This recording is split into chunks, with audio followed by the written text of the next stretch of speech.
गुरुवार को हुथी विद्रोहियों ने यमन और सऊदी अरब में एक साथ बड़े हमले किए। पहला हमला यमन सरकार के मिलिट्री ठिकानों पर हुआ। पूर्वी यमन में सरकारी सेना के 3 सैन्य ठिकानों पर मिसाइल और ड्रोन से हमले हुए। बैलिस्टिक मिसाइल और ड्रोन से हुए जोरदार हमले में 58 सैनिकों की मौत हुई, दर्जनों इसमें घायल भी हुए। हमले को हाल के सालों में हूथियों की सबसे बड़ी सैन्य कार्रवाइयों में गिना जा रहा है। हमला जहां हुआ वो इलाका सऊदी समर्थित सरकार का सबसे मजबूत गढ़ माना जाता है। यमन में ईरान समर्थित हूथी विद्रोहियों के बड़े हमले के बाद गृह युद्ध भड़कने का खतरा और ज्यादा बढ़ चुका है।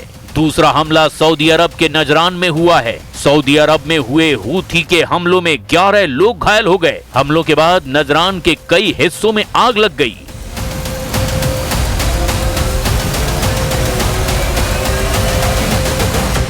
पाकिस्तान के प्रधानमंत्री शहबाज शरीफ, उनके मंत्री और पाकिस्तानी फील्ड मार्शल असीम मुनीर की ये तस्वीरें सऊदी अरब से आई हैं। शहबाज मुनीर के पहुंचते ही सऊदी में हमला हुआ।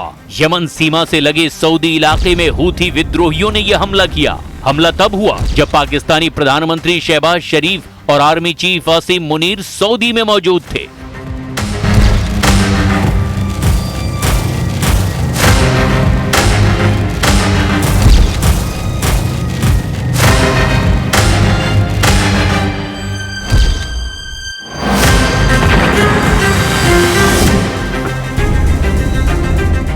यमन और सऊदी अरब में हुए हमलों की टाइमिंग कई सवाल खड़े कर रही है, क्योंकि हमला तब हुआ जब प्रधानमंत्री शहबाज शरीफ और फील्ड मार्शल असीम मुनीर सऊदी अरब और तुर्की के साथ रक्षा का ट्रायंगल बनाने सऊदी अरब आए थे।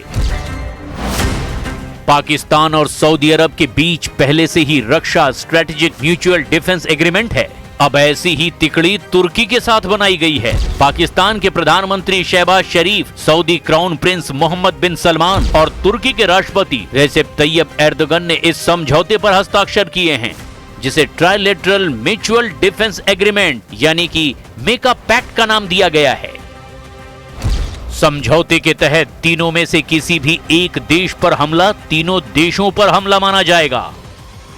तुर्की, सऊदी अरब और पाकिस्तान के इस रक्षा समझौते को इस्लामिक नेटो भी कहा जा रहा है। हालांकि पाकिस्तान का दावा है कि ये ट्रायंगल किसी देश के खिलाफ नहीं है, जबकि पूरी दुनिया जानती है कि ये तीनों ही देश इस्लामिक मुल्कों में आतंकवाद के सबसे बड़े संरक्षक हैं या फिर रहे हैं। सऊदी अरब वहाबी विचारधारा का सबसे बड़ा पोषक है। ईरान ने 90 के दशक में पूरी दुनिया में आतंकवाद की फाइनेंसिंग की, जबकि पाकिस्तान तो आतंकवाद का जन्मदाता और संरक्षक देश है। वहीं तुर्की कट्टरपंथी इस्लाम की नई फैक्ट्री बन रहा है। ऐसे में सवाल है कि अब ईरान और इजराइल क्या करेंगे,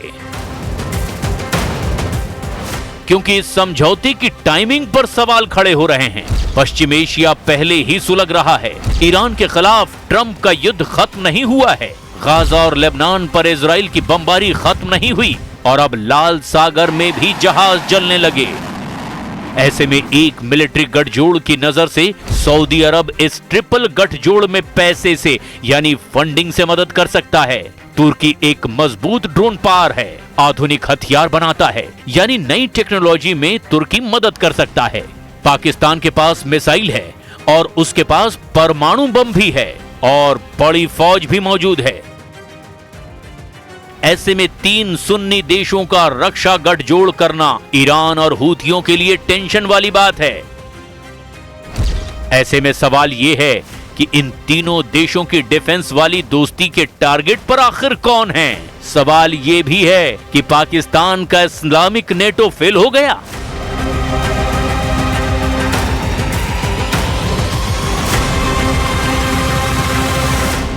क्योंकि तीनों के प्रतिद्वंदी इस गठजोड़ में किसी के दोस्त भी हैं, जैसे ईरान, तुर्की और पाकिस्तान के करीब है, लेकिन सऊदी अरब का विरोधी है। सवाल ऐसे में ये है कि क्या इसमें और भी देश शामिल होंगे। तुर्की एक नेटो देश है। वहीं सीरिया में एर्दोआन का खास अहमद अल शरा अब इजराइल से समझौता करना चाहता है। कुल मिलाकर नई खिचड़ी तैयार हुई है, जिस पर भारत की भी पैनी नजर है। विदेश मंत्रालय के प्रवक्ता रणधीर जायसवाल ने बताया कि सरकार इस मसले पर नजर रखे हुए है।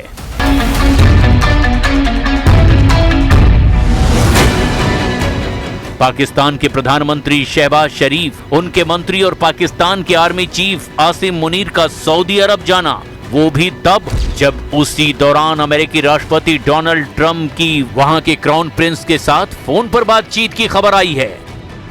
सवाल उठा कि ये महज एक इत्तेफाक है या किसी प्लानिंग का हिस्सा, क्योंकि शहबाज शरीफ के अकाउंट से सऊदी अरब की वीडियो और तस्वीरें शेयर की गई हैं और ये दिखाने की कोशिश हुई कि ऑल इज वेल, जबकि हकीकत ये है कि पाकिस्तान सर से लेकर पैर तक कर्ज में पूरी तरह से डूबा हुआ है और दर दर कटोरा लेकर भीख मांग रहा है।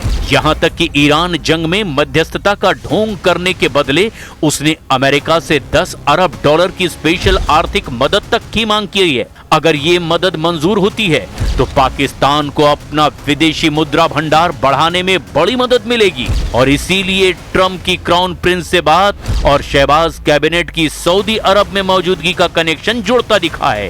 खुद ट्रंप ने बयान दिया कि वो ईरान से बातचीत पर खुद नजर रखे हैं। तो क्या शहबाज और उनका कुनबा उम्रा के बहाने सऊदी अरब के जरिए अमेरिका पर पैसों का दबाव बनाने के लिए वहां पहुंचा? क्योंकि मध्यस्थता करवाने का क्रेडिट वो पहले ही ले चुका है और अब किसी न किसी तरह 10 अरब डॉलर अपनी जेब में डालना चाहता है। मुमकिन है कि इसके लिए पाकिस्तान कुछ भी करे, अमेरिका को खुश करने के लिए मध्यस्थता से आगे बढ़कर अब जंग का हिस्सा तक बन जाए।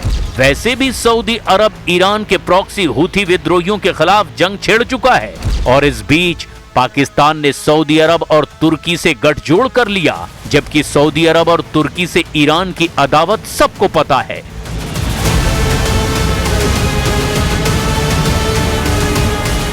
ये अलग बात है कि कटोरा लेकर घूमने वाले और रक्षा समझौतों का ढिंडोरा पीटने वाले शहबाज मुनीर पर घर में ही दोहरी आफत आई हुई है।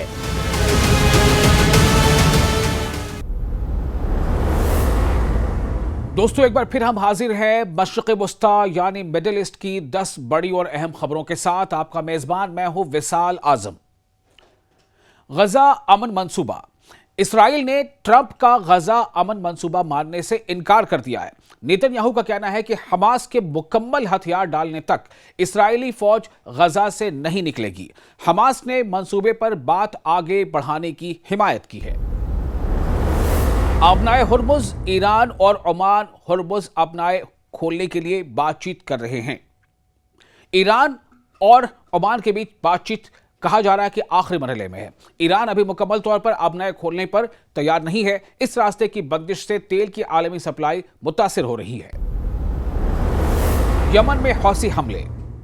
हौसियों ने यमन के अल बखा बंदरगाह पर नए मिसाइल और ड्रोन हमले किए हैं। रिपोर्ट्स के मुताबिक इन हमलों में 7 अफराद हलाक हुए हैं। इससे यमन में जंग दोबारा बढ़ने का खतरा पैदा हो गया है। सऊदी अरब पर हमला। हौसियों ने सऊदी अरब के जाजान इलाके में एक ऑयल रिफाइनरी को भी निशाना बनाया। हमले से तेल की तनसीबात को नुकसान पहुंचने की खबर है। इस वाक़े से सऊदी अरब और ईरान के दरमियान कशीदगी बढ़ सकती है। लेबनान और इसराइल। लेबनान और इसराइल जनूबी लेबनान से इसराइली फौज के इनखला पर बात कर रहे हैं। दोनों मुल्कों ने फौज की निगरानी के लिए कुछ ममालिक की फहरिस्त भी बनाई है। हिजबुल्लाह के हथियारों का मसला अब भी बड़ी रुकावट है। जनूबी लेबनान में हमले। जनूबी लेबनान में इसराइली हमलों की नई खबरें सामने आई हैं। इसराइल का कहना है कि उसने हिजबुल्लाह के ठिकानों को निशाना बनाया है। लेबनान में इन हमलों से कशीदगी दोबारा बढ़ रही है। मस्जिद अक्सा में कशीदगी। यरूशलेम में मस्जिद अक्सा के मकाम पर कशीदगी बढ़ रही है। हालिया वाकयात पर अरब मुल्कों और मुस्लिम हुक्काम ने सख्त तशवीश जाहिर की है। खदशा है कि यह मसला मजीद बड़े मुजाहरों या झड़पों का सबब बन सकता है। सऊदी, तुर्की और पाकिस्तान का मुआहिदा। सऊदी अरब, तुर्की और पाकिस्तान ने मुश्तरका दिफाई मुआहिदा किया है। तीनों मुल्कों का कहना है कि यह मुआहिदा किसी खास मुल्क के खिलाफ नहीं है। यह मुआहिदा खित्ते में बदलती हुई सिक्योरिटी सूरत हाल के दौरान हुआ है। ईरान के इत्तेहादी। ईरान अपने इलाकाई इत्तेहादी ग्रुपों की हिकमत अमली बदल रहा है। अब इराक और यमन में मौजूद ग्रुपों पर ज्यादा तवज्जो दी जा रही है। शाम और लेबनान में ईरान को पहले के मुकाबले में ज्यादा मुश्किलात का सामना है। अमेरिका और ईरान की बातचीत। अमेरिका और ईरान के दरमियान हुर्मुज के मामले पर यानी स्ट्रेट ऑफ हुर्मुज के मामले पर बातचीत जारी है। अमेरिकी वजीर खारजा ने कहा है कि कुछ पेशरफ्त हुई है लेकिन अभी मुआहिदा नहीं हुआ है। दोनों मुल्कों के दरमियान इख्तलाफात अब भी काफी ज्यादा हैं। तो ये थी 10 बड़ी और अहम खबरें मशरिक़ वस्ता से। उम्मीद है कि आपको ये वीडियो पसंद आया होगा। अगर ये पसंद आया हो तो आप लाइक और शेयर जरूर करें।